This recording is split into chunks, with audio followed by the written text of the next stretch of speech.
Cucu penyanyi Krisdayanti yakni Amenah Hananur Atta dapat hukuman dari sang ayah, Atta Halilintar. Hukuman tersebut diberikan kepada Amenah Hananur Atta gegara ulahnya sendiri.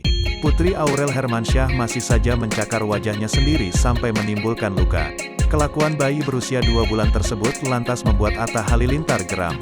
Dalam video singkat itu, Atta Halilintar menunjukkan bagian hidung Amenah yang berdarah gegara dicakar dengan jari tangannya sendiri. Tak menangis ataupun tertawa, sang bayi hanya terdiam saat ditegur oleh ayahnya. Sebagai hukumannya, menantu Anang Hermansyah akhirnya memilih untuk membedong putrinya agar tidak terus menyakiti dirinya sendiri. Pasalnya Amenah sudah beberapa hari belakangan ini mencakar-cakar wajahnya.